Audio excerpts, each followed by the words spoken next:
হয় গুৰুদেৱ কালীচৰণ ব্ৰহ্ম যি ব্ৰহ্ম ধৰ্মৰ জন্মদাতা আছিলে পুৰোধা ব্যক্তি হয় আমাৰ এই পৰ্বতজৰা অঞ্চলৰ প্ৰথম ব্যক্তি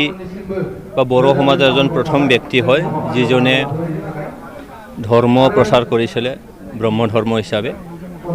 আৰু তেখেতে ব্ৰহ্ম ধৰ্ম প্ৰচাৰ কৰাই নহয় তেখেতে আমাৰ ৰাজনৈতিক সামাজিক আৰু সাংবিধানিক যিখিনি ৰক্ষণাবেক্ষণ ইয়াৰ কাৰণে তেখেতে সাইমন কমিশন যেতিয়া 1929 চন মানতে হ'ব শিলঙত গৈ তেখেতে মেমৰেণ্ডাম এখন দিছিলে আৰু সেই মেমৰেণ্ডামৰ যোগেদি বড়োসকলৰ তেওঁলোকৰ পৰিচয় ইয়াৰ লগতে যিখিনি সেন্সাস সেই সেন্সাছত বড়োসকলক এক্সট্ৰাকৈ তাত মানে নামাকৰণ কৰিব লাগে বুলি তেখেতে দাবী জনাইছিলে আমাক এটা সাংবিধানিক এটা সংৰক্ষণ আমাক লাগে এই কথাটো তেখেতে কৈছিলে ৰাজনৈতিকভাৱে আমাক এটা সংৰক্ষণ দিব লাগে এই কথাখিনি তেখেতে তেতিয়াই কৈছিলে সেইকাৰণে তেনেকুৱা এজন ব্যক্তি এই ধৰ্ম ব্ৰহ্ম ধৰ্ম এই ব্ৰহ্ম ধৰ্মৰে গুৰুদেৱ কালীচৰণ ব্ৰহ্ম ট্ৰাষ্ট এই ট্ৰাষ্টৰ যোগেদি যিসকল পুৰোহিত আছে সেই পুৰোহিতসকলক আজি ধন্যবাদসূচক এটা প্ৰগ্ৰাম তেখেতসকলে কৰিছিলে ট্ৰাষ্টৰ যোগেদি আৰু তেখেতসকলে এটা চাৰ্টিফিকেট দিয়া হৈছিলে এই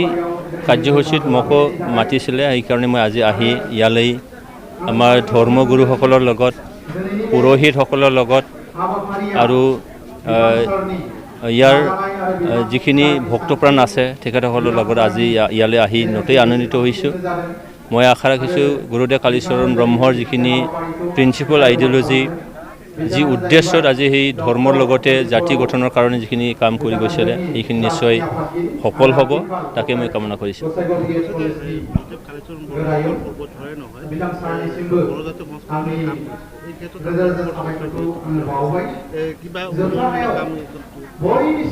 আমাৰ গুৰুধাম এই গুৰুধামত বহুখিনি মানে বনাব লগা আছে নিশ্চয়কৈ তাৰ কাৰণে আজি আমাৰ বিটিআৰ প্ৰধান প্ৰমোদ বড়ো ডাঙৰীয়াই কিছুমান আঁচনি তালৈকে চেংচন দিয়া হৈছে আৰু দিব লগা নিশ্চয়কৈ আছে কৰিব লগা নিশ্চয়কৈ আছে অকল সেইটো বুলি নহয় য'ত য'ত আমাৰ এই ব্ৰহ্ম ধৰ্মৰ তেনেকুৱা আশ্ৰমবোৰ আছে জাগাই জাগাই আছে স্কুলবোৰ আছে এই স্কুলবোৰত বা হায়াৰ ছেকেণ্ডেৰীবোৰত চৰকাৰীভাৱে আৰ্থিক অনুদান নিশ্চয়কৈ দিয়া হৈছে আৰু ইয়াৰ দ্বাৰা গুৰুৰ যিখিনি বাণী সেই বাণীটো যাতে স্কুল কলেজৰ যোগেদি যাতে তেখেতৰ প্ৰিন্সিপাল আইডিঅলজিক আমি প্ৰচাৰ আৰু প্ৰসাৰ কৰিব পৰা যায়